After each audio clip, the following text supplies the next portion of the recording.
I'm not going to make any friends by saying this, but I think I'm done with science. I'm done with how it all functions.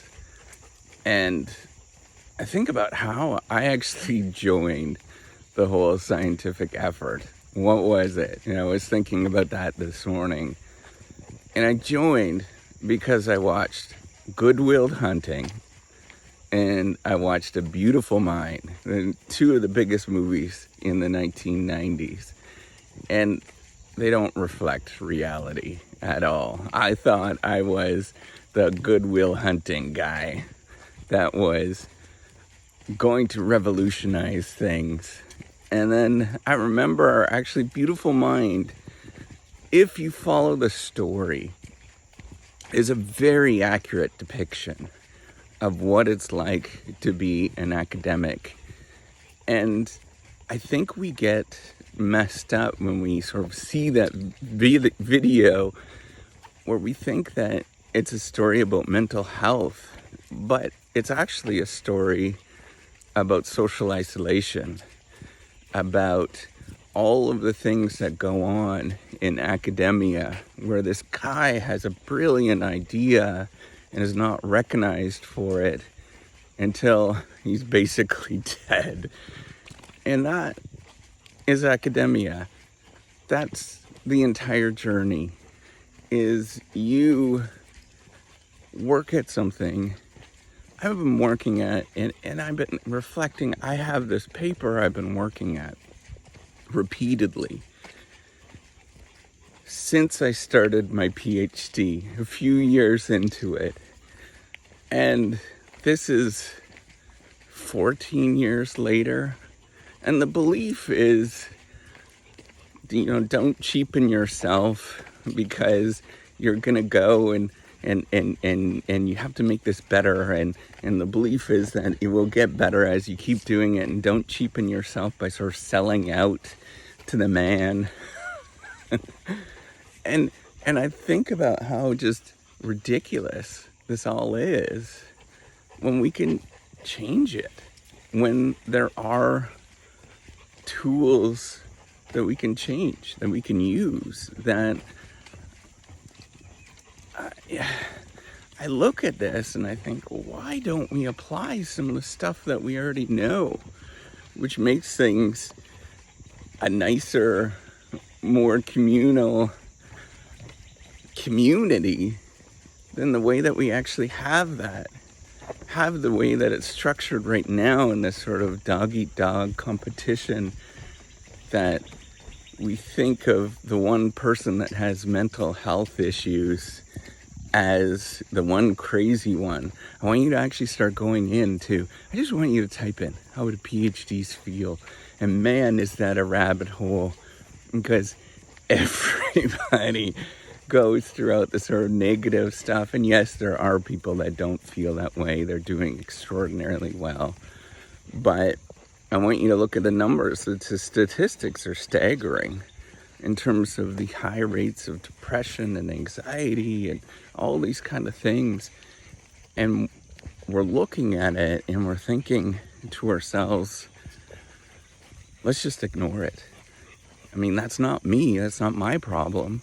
Why should I even address it? It has nothing to do with me.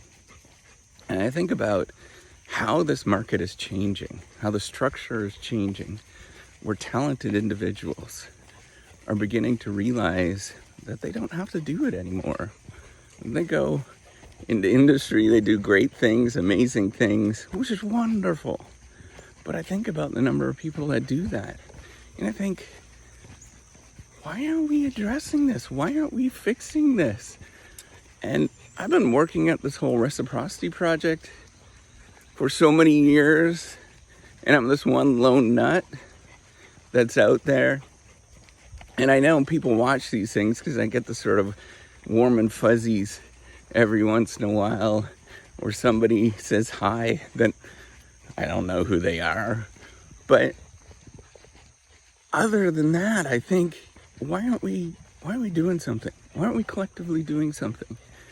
And I put out a call yesterday to come together and let's collectively change this.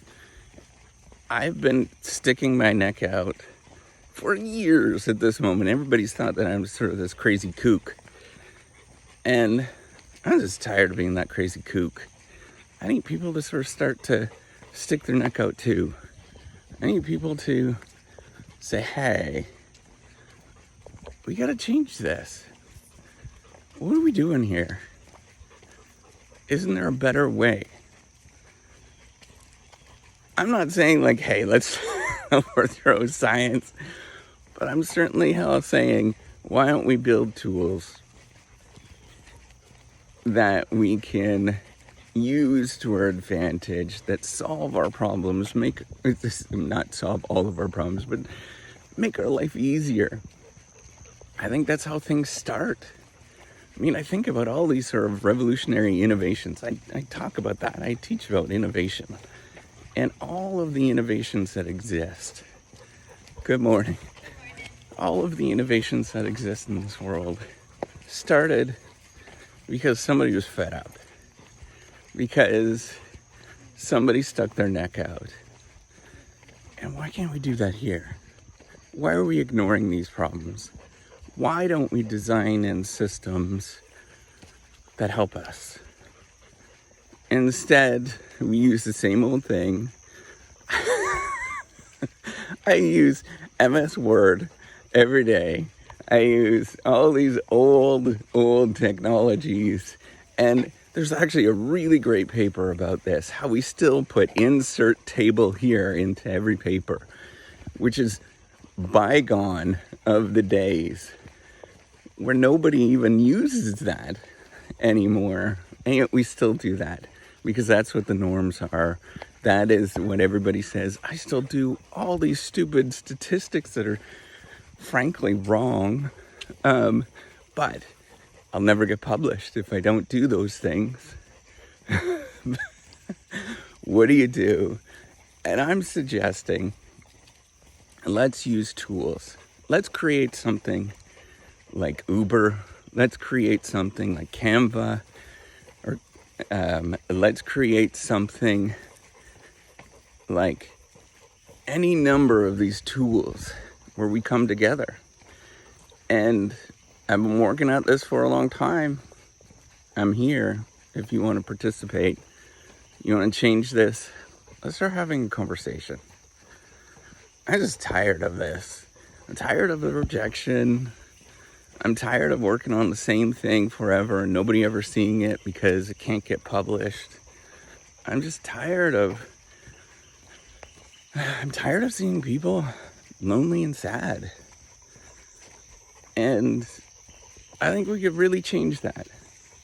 I am so sad most days because I sit in my office and I don't talk to anybody. And that hurts. And I used to think when I was younger, when I was going through this, you could talk to anybody that I went and did my PhD with. Man, I worked. And I would just close my office and I thought, hey, I'm just going to do this sprint, get it done, and get out. And I did. And I did that. And I did that for a decade. And then nothing. Absolutely nothing happened other than the fact that I'm lonely, that I don't talk to anybody, that I face rejection, all of these things that are frankly of bygone eras. Went to a monastery where people could not speak in the monastery a long time ago. And I think that's my life. Why can't we change that? I don't think we should be going to a monastery as somebody that's in 2023 and beyond. We should be doing something else. We should be using the tools that we know actually work. I read, the irony is, say one more point. The irony is, I read all these articles about collaboration and innovation. And I think, bullshit. Absolute bullshit. Because that's not my life. And I think about all of these articles. They all say performance improves, things are much better when you collaborate. That, I mean, even buildings today are designed for collaboration. So you can bump into each other and spark ideas. And I think to myself, absolute bullshit. Because that's not what I'm doing. So why can't we design things to make our life easier, to make our lives happier, to actually start having this conversation? Like, what the hell are we doing? I was told many years ago that I shouldn't address this problem head on because it's too hard and it's too risky. And I'm just tired of this. Let's address it.